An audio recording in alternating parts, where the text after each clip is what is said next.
Hello everybody. Wanted to talk about this new piece that we just got. It's a jewelry holder. I know a lot of people are like, what is it? How would you even paint it? But you can kind of see it's got all the texture in the top. It's got the little holes around it like you could put your earrings and I guess sit your rings in there. It's got all this real decorative work around here. I would do this in pottery glazes. You can use any of the paints that we have, the stroking coats or pretty much anything. I like pottery glazes because it kind of does all the work for it. All this design work there that you see the little ripples. I'm going to do that in a pottery glaze, one color here, another color there. And what's going to happen when it fires, like the inside, I've chosen this color. Well, that's one color, but you can see how it separates into the different. So all of these little lines around here are going to have that same kind of look, which is really pretty. And then the other color that I'm going to do as an accent color is Midnight Stone. It's a really deep, deep blue. I thought that might be nice around the edges here. Maybe down here. I'm going to do this with the lighter blue and maybe bring that dark blue down here. But pottery glazes are fun. They're easy. Just do, well, heavy-handed painters can usually get away with just 2 coats or 3 normal coats for most people. So we're going to just start. Now it's important to remember pottery glazes, this is the color that is going to be the dark blue. You see how that looks like rusty color? This is a color that's going to be the lighter blue. Almost the same exact color.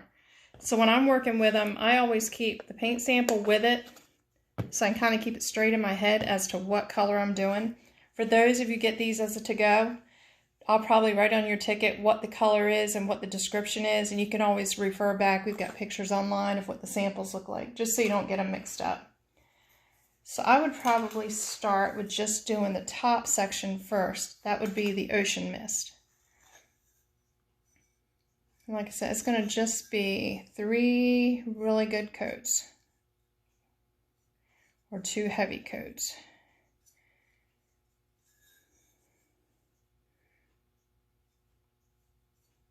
We have other pieces in here that have a lot of detail work. If you don't really want to sit down and do all of the detail, pottery glazes just make it so easy. They fill in all the detail and they show all the texture without you having to do a whole lot of work. They are kind of like one of my favorite kind of paints that we have in here. So this one is actually called Ocean Mist. It's kind of a bluish gray with darker tones in it.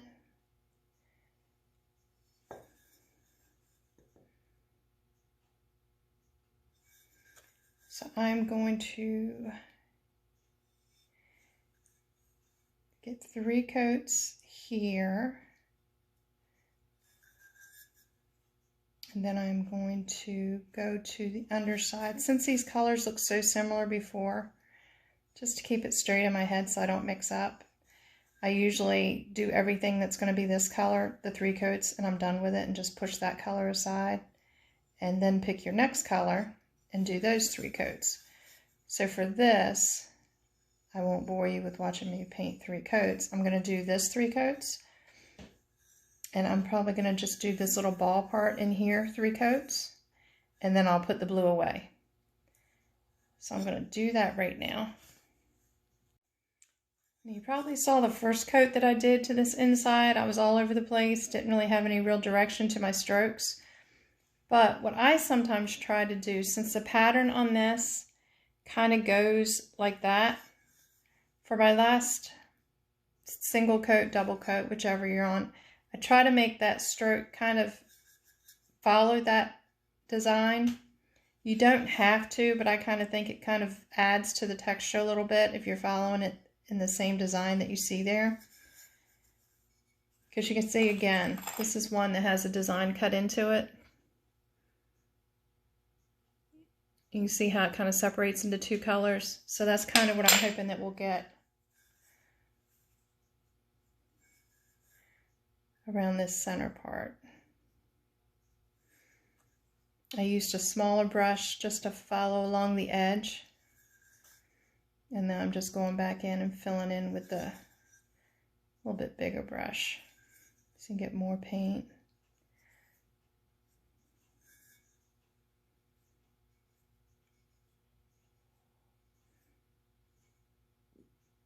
So for me, I've just done 2 really good solid coats.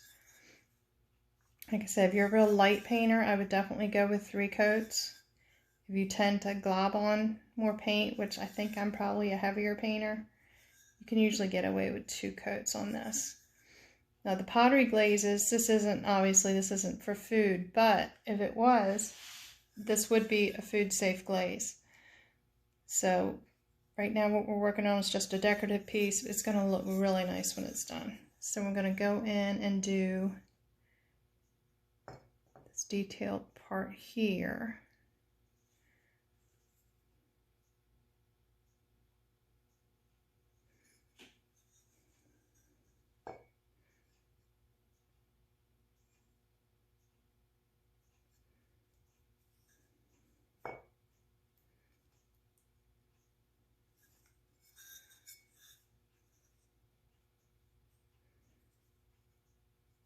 Now I know previously I said these are good for detailed pieces. What I mean by that, not so much detailed as it would be something that has a lot of texture.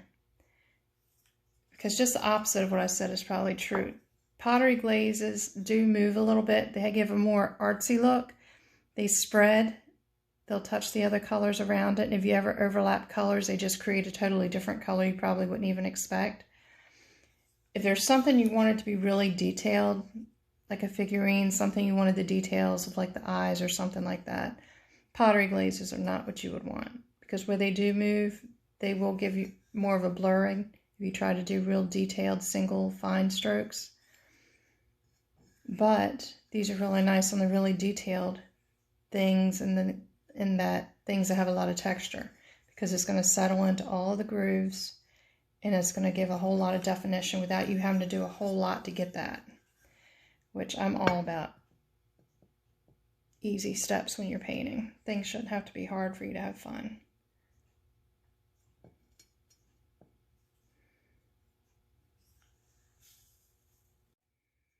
Okay, so we've started working on the dark blue. You can see the colors are really close before they're firing. This is the dark blue all around here. I always try to use like a small brush so I can get the detail. And like I said, this piece would be really pretty in any of the pottery glazes. The only thing you're going to want to bear in mind is we do have a few pottery glazes that have little crystals in it. And the only place I would not use the crystals would be around the edge where there's holes, because it's possible for the crystals, once they burst, to fill the hole, and then you wouldn't be able to get your earring pin through it once it's fired. But you could use the crystals under on any of these other parts. I would just avoid up around there. So I'm using a small brush to get all of the detail, the edge. I use a small brush too to cut up around where I did the lighter blue in that center spindle part. And I'm gobbing it on. And what I'm going to do after I do the cutting in, then I'll get a bigger brush and kind of fill in the bigger sections. And I don't have to worry about getting that real close because I've already done that with a small brush.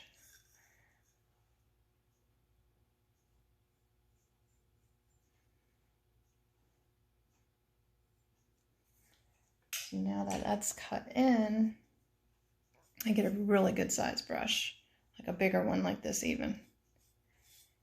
Covers the bigger areas faster.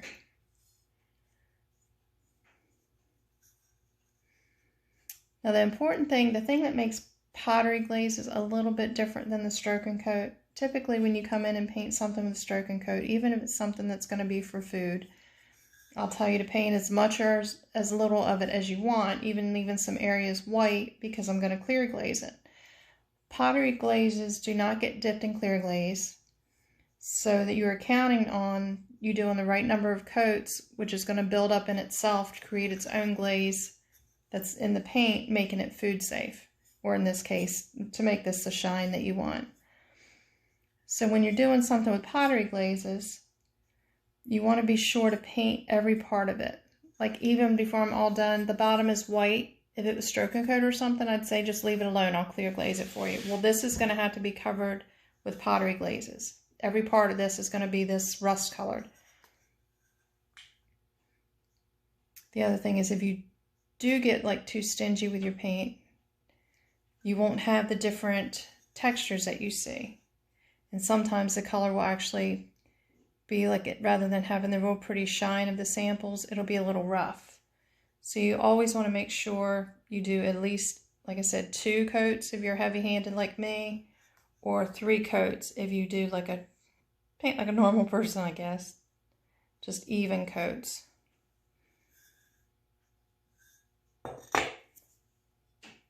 This is going to be a little bit trickier, trying to find a way to hold it that you're not touching everything, but once the top starts to dry, you'll notice it dries pretty fast. You can go ahead and work on the other surfaces. The thing about this, it's like a really fast project. This whole thing is just 2 colors, 2 to 3 coats, depending on how you paint, and then you're done. But then when it's fired, it's just going to be beautiful. And just like with most of our colors, you want to see how that's really wet. You don't want to paint over that yet, but you can see where this is duller, so you can put your second and third coat on once your shine has gone away. You never want to put wet paint over wet paint, because then you're really pretty much just working on that same single coat, spreading it around, and that's not going to get you the benefit of building up your coats.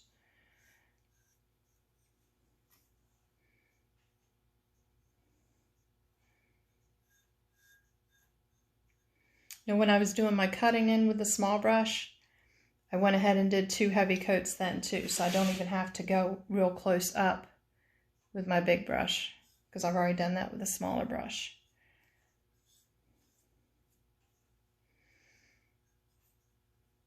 And once this is all painted and it's had a pretty good chance to dry, I don't want to do it while it's too wet. I'll probably, just because this has got a bunch of little holes for the earrings, I'll probably go back around there with either a toothpick, paper clip, something like that, and make sure all the holes are clear before I fire it. So like I said, where this paint does move a little bit, if it's gobbed in the holes too much, it's going to just fill that hole in, so you won't even be able to put your jewelry through it.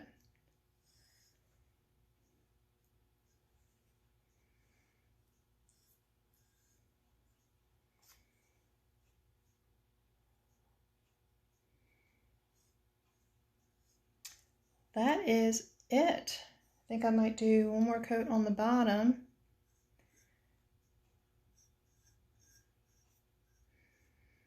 And if you're going to put your initials on this, I would suggest, well, you can tell me what you want the initials to be and I can put them on there for you. Or if you were to do it, I would do just our regular black paint down on the bottom of this. It may show up, I'm guessing since it's so dark. If you did do the same colors, maybe even do your letters in white, so that would show up on the dark blue. And that is it. Once it's fired, I'll post a picture and you see how amazing it is. So the fired piece is done. I'm really happy with it. You can see how the top looks.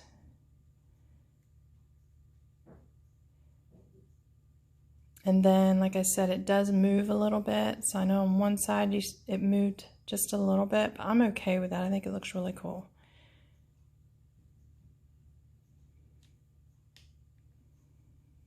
And that's it. Thanks.